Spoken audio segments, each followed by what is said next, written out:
Pernah nggak sih kamu merasa seperti semua hal sedang melawanmu? Seolah-olah dunia lagi nggak berpihak. Semua rencana berantakan, orang-orang mengecewakan.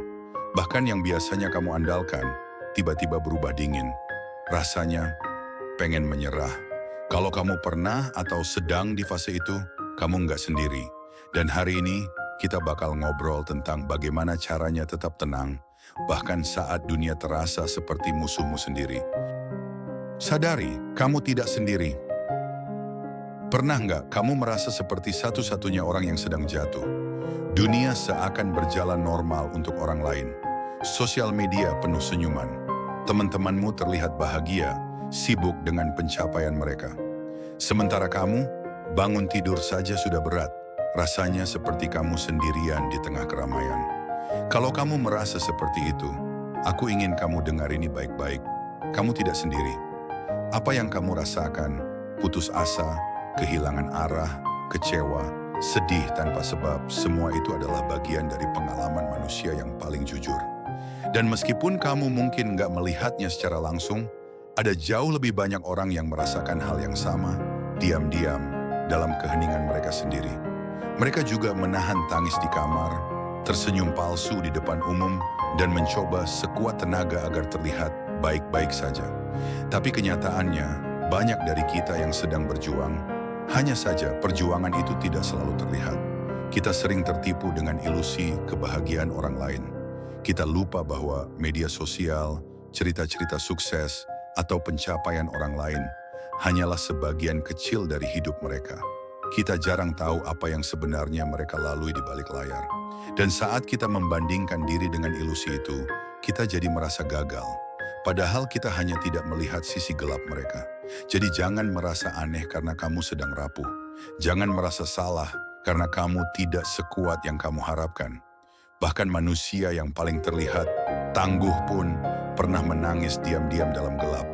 Kita semua dalam satu titik hidup akan merasa runtuh. Dan itu tidak membuat kita lemah. Itu membuat kita manusia. Ketika kamu menyadari bahwa kesedihanmu bukan satu-satunya di dunia ini, sesuatu mulai berubah. Ada perasaan hangat karena kamu tahu kamu bukan satu-satunya yang merasa seperti ini.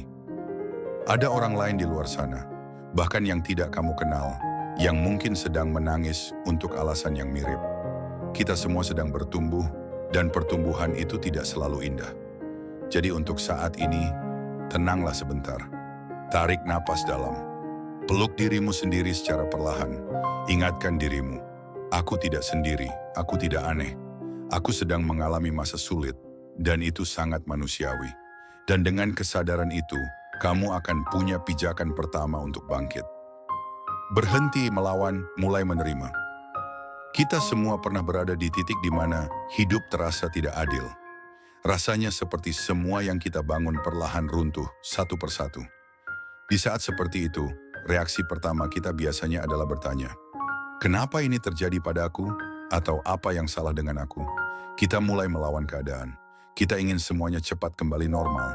Tapi anehnya, semakin kita melawan, semakin dalam kita tenggelam. Kenapa bisa begitu? Karena tidak semua hal di dunia ini bisa kita kontrol. Dan ketika kita memaksakan diri untuk menggenggam sesuatu yang sedang pergi, yang kita dapatkan hanya luka dan kelelahan. Melawan kenyataan yang pahit hanya akan membuatnya terasa lebih menyakitkan. Bayangkan kamu sedang berada di laut dan ada ombak besar datang. Kalau kamu berenang melawan arus, kamu akan cepat kehabisan tenaga. Tapi kalau kamu mengikuti arah ombak, sambil menjaga posisi dan napas, kamu bisa tetap mengapung. Kamu tidak tenggelam. Begitu juga dengan hidup.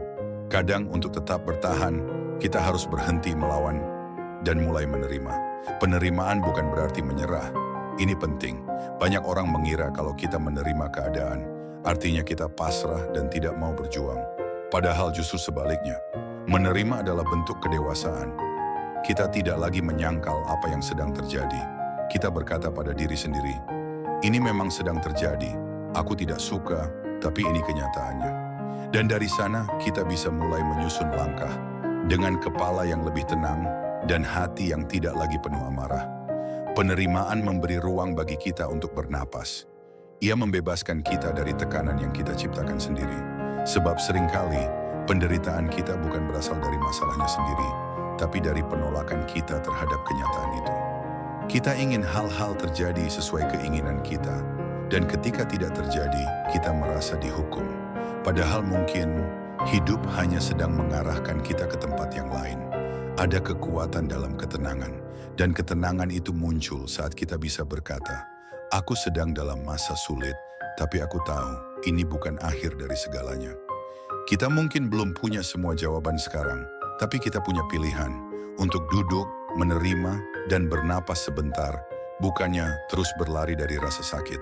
Terimalah bahwa tidak semua hal bisa dijelaskan saat ini. Kadang hidup baru masuk akal ketika kita sudah cukup jauh melangkah dan menoleh ke belakang. Hari ini mungkin membingungkan, tapi suatu saat nanti kamu akan mengerti mengapa kamu harus melewati ini. Jadi untuk saat ini, izinkan dirimu sendiri untuk tenang. Letakkan semua senjata perlawananmu. Tarik napas panjang dan katakan perlahan pada diri sendiri, "Aku memilih untuk menerima kenyataan ini. Aku tidak harus menyukainya, tapi aku bisa bertumbuh darinya." Pilih masalah bukan ditelan, semua. Kapan terakhir kamu benar-benar duduk tenang dan nulis apa yang sedang kamu rasakan? Kadang dunia terasa berat karena semua masalah ditumpuk jadi satu di kepala. Coba tulis satu persatu. Apa yang bikin kamu gelisah? Dari situ tanyakan, mana yang bisa aku kendalikan? Mana yang di luar kontrolku? Fokus hanya pada yang bisa kamu atur. Sisanya, lepaskan. Bahkan kapal terkuat pun akan tenggelam kalau membawa beban yang bukan miliknya. Bangun rutinitas tenang. Saat dunia berantakan, kamu butuh sudut kecil yang tetap stabil. Ciptakan rutinitas sederhana. Bangun pagi dan minum air hangat, jalan 5 menit di bawah matahari. Tulis 3 hal kecil yang masih bisa kamu syukuri. Rutinitas kecil ini seperti jangkar. Ia menahanmu tetap di tempat meski arus kehidupan sedang deras-derasnya. Cari dukungan, bukan jawaban. Kadang kita hanya butuh didengar, bukan dinasihati, bukan diberi solusi. Cari orang yang kamu percaya, teman, keluarga, mentor, atau kalau nggak ada cari komunitas, bahkan psikolog. Berbicara dengan orang lain bukan tanda kelemahan. Itu tanda kamu cukup kuat untuk mencari bantuan. Jangan pendam semuanya sendiri. Beban yang dibagi jadi lebih ringan. Tenang bukan berarti tidak takut, tapi mampu bertahan meski takut. Tenang bukan soal tersenyum saat semuanya hancur, tapi tentang keberanian untuk tetap melangkah meski langkahmu gemetar. Dan kamu bisa. Kamu boleh istirahat, menangis, bahkan teriak. Tapi jangan pernah menyerah pada dirimu sendiri. Karena satu hari nanti, kamu akan melihat ke belakang dan berkata, "Aku melewati semua itu, dan aku bangga pernah bertahan di titik tergelap." Tenanglah, badai ini akan lewat, dan kamu akan tetap berdiri. Kalau kamu merasa konten ini bermanfaat, jangan lupa share ke temanmu yang mungkin juga lagi merasa sendirian. Tetap tenang, tetap bertumbuh. Subscribe Logika Jiwa untuk tips lainnya.